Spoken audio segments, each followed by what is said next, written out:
朋友们，大家好，欢迎回到 Storytime with Jane。今天我们一起来读 Pete the Kitty, The Case of the Hiccups by James Dean。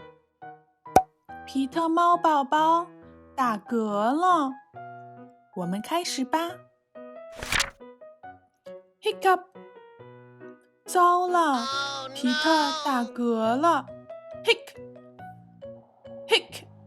Hic， 怎么才能不打嗝呢？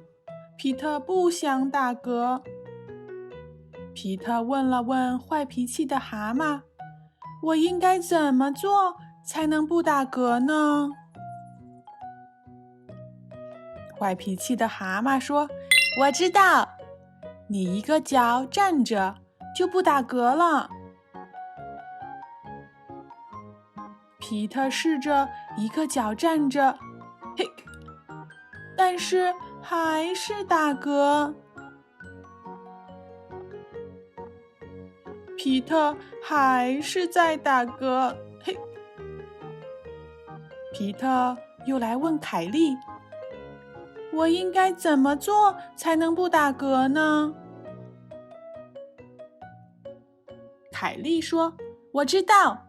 你应该一个脚站着，然后再单腿跳一跳。”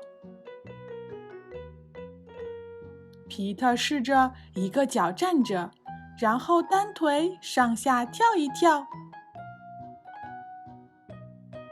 Hic， 皮特还是在打嗝。凯莉的方法不行。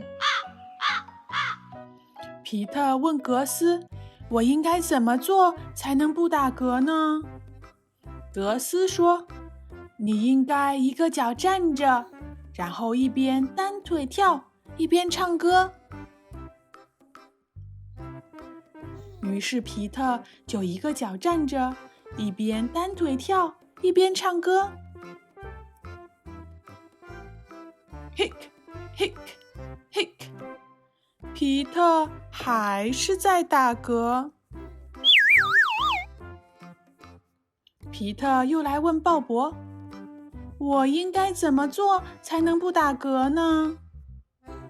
鲍勃说：“我知道，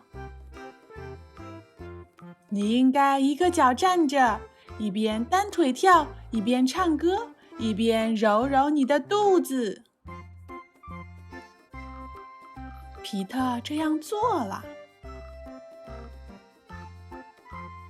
嘿，一点儿也没用，皮特还是在打嗝。怎么办呢？鲍勃说：“去问问妈妈怎么办吧。”皮特看到妈妈，说：“我应该怎么做才能不打嗝呢？”妈妈说：“深呼吸。”于是皮特深深地吸了一口气，屏住呼吸，然后慢慢呼气。皮特的妈妈说：“皮特屏住呼吸，你看他的嘴巴闭得紧紧的。”皮特慢慢呼出气来，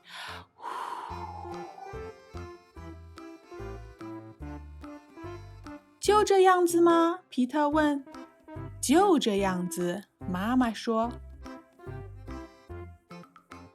皮特等啊等，等啊等，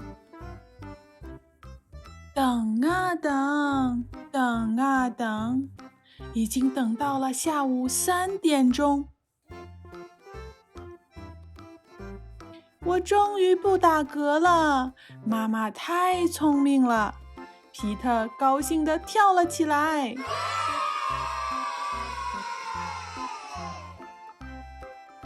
Pete the Kitty, The Case of the Hiccups。 皮特猫宝宝打嗝了。小朋友，你喜欢我的故事吗？不要忘记订阅我的频道哦。Thanks for watching. If you like my story, don't forget to give me a big thumbs up and subscribe to my channel. I'll see you next time. 再见。